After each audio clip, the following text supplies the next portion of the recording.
Welcome to a place to connect with God. This is a community that belongs to all people who are looking for the Spirit of God, liberation, freedom, and community. My name is Archange Antoine, and it's always a pleasure being before you today. Today's message is going to be hard-hitting. It's going to be for our souls. It's going to be for where we are going. And sometimes there's time to educate. Sometimes there's a time to preach. Sometimes there's a time to address specific issues. But today I want to challenge all of you in what is happening today in our society. So today's reading will be coming from Luke chapter 22. We'll be reading verses 54 to 62. So please read with me. They arrested Jesus and led him away and brought him into a house of the high priest. Peter followed far behind them. After the soldiers started a fire in the middle of the courtyard and sat there, Peter sat there with them. A servant girl saw Peter sitting there in the firelight and looked closely at him, and she said, "This man was also with him." Peter said, "This is not true," he said. "Woman, I don't know him." A short time after, another person saw Peter and said, "You are also one of them." And Peter said, "Man, I'm not." And about an hour later, another man insisted, "Certainly, this man was with him, because he is also from Galilee too." But Peter said, "Man, I don't know what you're talking about." At once, while Peter was still speaking, a rooster crowed. Then the Lord turned and looked straight at Peter. And Peter remembered what the Lord had said to him. "Before the rooster crows this day, you will say 3 times that you did not know me." Then Peter went outside and cried painfully. May God bless us today and bless this message. Amen. Today's subject is, what did you gain from your silence? What did you gain from your silence? We are witnessing a genocide happening in front of our eyes. And what did you do? What have you been doing? What are you currently doing? And some of you played it safe. You acted like you're not political. You kept your head down, hoping that people would not notice your silence. You said that your job is too important to be talking about a genocide happening in Palestine. You did not want to hurt the feelings of your friends and your family members and people in the community with having these quote unquote tough conversations. You acted like it was too complex, like you didn't know all the history, that you didn't know all the background and to this quote unquote war. And so you acted like you did not know, so that you did not have to speak about it. But what we don't realize is that when we disconnect ourselves from the suffering of people, you are simply beating down your own soul to the point you halt it. Your soul is a very complex entity that rests your emotions and your feelings and intertwine with your experiences. It's natural for your soul to activate when things are happening, but ultimately you can suppress your own self to not acknowledge what is happening. So you used to be a person who feels deeply, but now you're all cold. Everybody knew you as a deep person, but now they can't even find that deepness in you. You used to react when people were suffering. You used to speak out. You used to say something. You used to always have something to say when someone was suffering. But today, you severed those nerves that usually cause you to react. You used to be a passionate person, a person that no one can stop from speaking and articulating and sharing, sometimes just with your face. And today, people cannot even recognize you because you're so lukewarm. And you used to be a seeker of truth. That means that no matter what someone said to you, you would dissect it, you would Google, you would research, you would pull up under the book, you would ask questions, you would be inquisitive, but for whatever reason, you're peddling in lies and you've mastered the ability to gaslight others. So friends and family, sisters and brothers, when you are partaking in this beating of your own soul, in order to make others feel comfortable, in order to live this quote unquote good life, and to order not to offend others and jeopardize your circumstance, you put yourself in a very precarious situation. Because as we know, in injustice, when injustice is happening somewhere else, eventually it will creep up closer to you and those that you love. And what happens when justice and injustice comes knocking at your door? Is this when you would want people standing with you? Is this when you would want someone to open up their voice and speak up for you? When state violence comes knocking at your door, when ICE comes knocking at your door, when police brutality comes knocking at your door, when state violence to cut health care and benefits comes knocking at your door,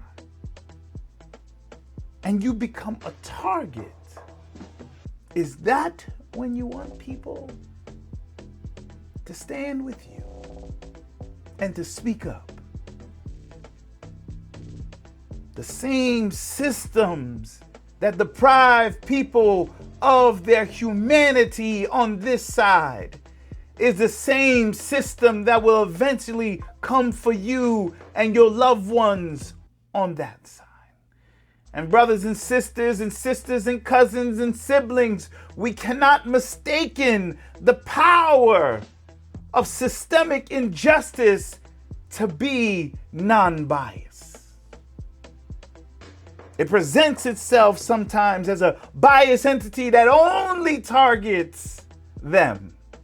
It only targets women, that only targets black people, that only targets poor people, that only targets handicapped people. But we don't realize that the system is always looking to target everybody. Your turn just hasn't come yet. Friends and family, we have to realize that there is no winning when you sell your soul for silence. You'll never win by silencing your own voice and beating down your own soul so that you don't feel the pain of others. Peter was a powerful figure. He helped establish the church, preached powerful messages. But the same Peter who sold out Jesus to the state would eventually be killed by the same state. He would be eventually crucified upside down. More than ever, brothers and sisters, we need each other. And we hear that all the time about the need for unity and the need for togetherness, but we are in a fascist regime today, where a president believes that he's over Congress, that he's over the Supreme Court, that he's over the voting power, that he's over the entire world, that no one can tell him what to do. And he can create executive orders that challenge laws, and no one will stand up to him or his goons. And when you decide to stand together, we cannot worry about what other people are saying.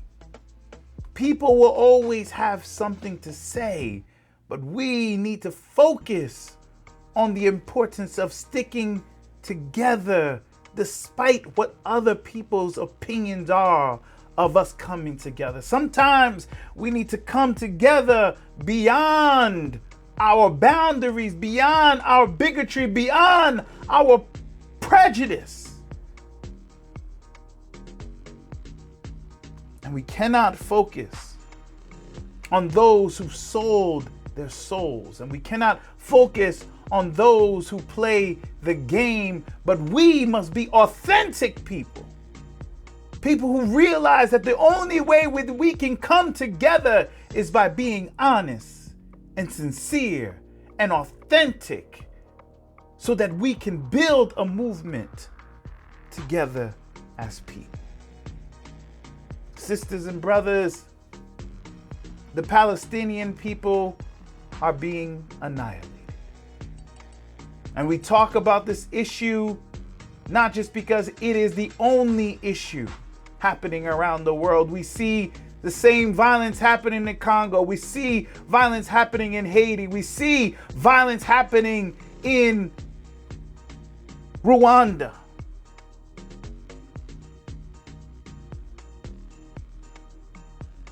But the reason why I'm outraged in this country is because it is my own tax dollars that is going towards paying for bombs that kill innocent children.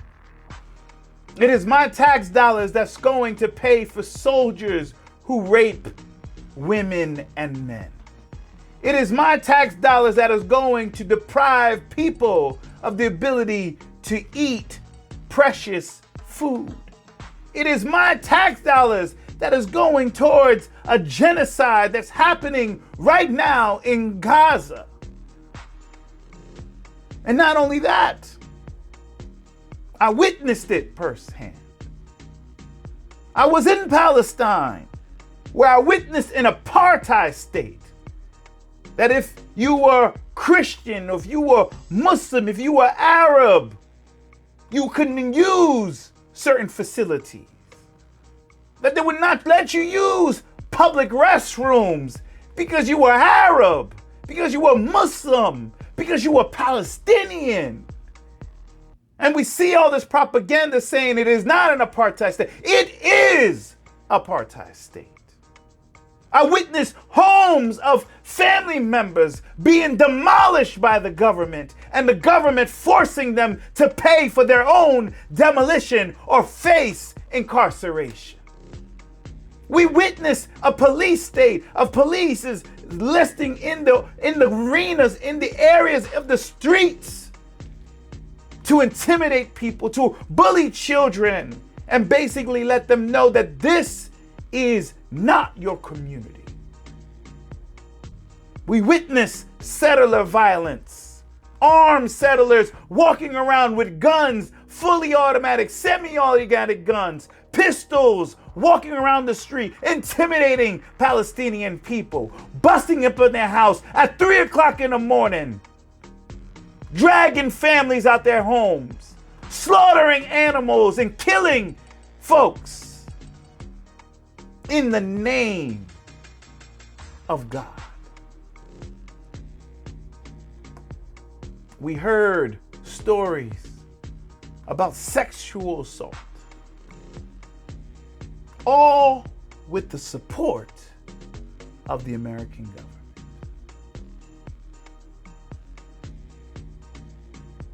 And the question is, what did you gain for being silent? Huh? What did you gain for being silent? Did you gain the president of your choice? Some of you were so silent because you didn't want to jeopardize the presidency. Did you gain your president, folks? Some of you were quiet because you didn't want to lose your job. Guess what, folks? 300,000 black women have lost their jobs. And this is only the beginning of a white, racist government that is out to purge every person of color, including black and indigenous people who are already suffering of centuries of persecution. You and your silence is not safe.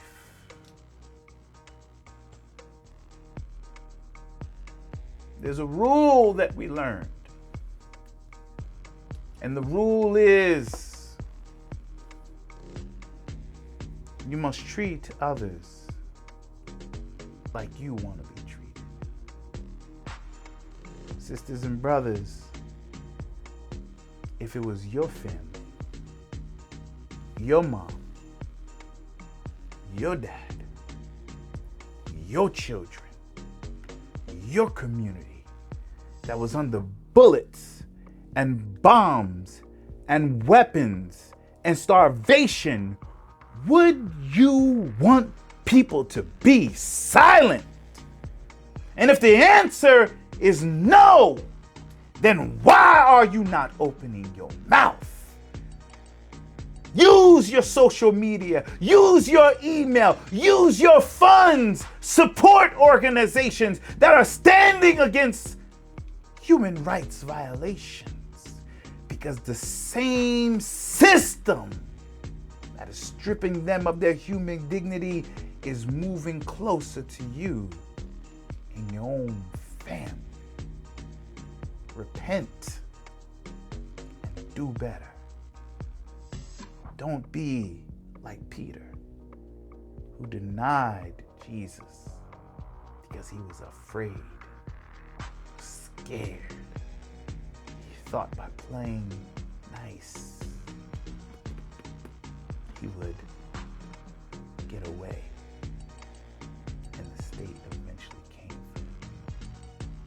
him. But when we decide to stick together as a community, when we decide to put our religious differences and our theological differences to the side, when we decide to see each other as brothers and sisters, when we decide to fight for each other, when we decide to come together as a community, then we win, and God is on our side. Can't no government beat us down when we stick together. We've learned that not just in America, but all around the world, of communities coming together, Muslims, Christians, Jews, Hindus, African practices. Come on, folks. We have to move beyond our religious traditions if we're going to survive this fascism. We have to stick together authentically as brothers and sisters and willing to die for each other too. Friends and family, let's stop playing games. Let's come together, stand together, and yes, fight for each other. God bless you.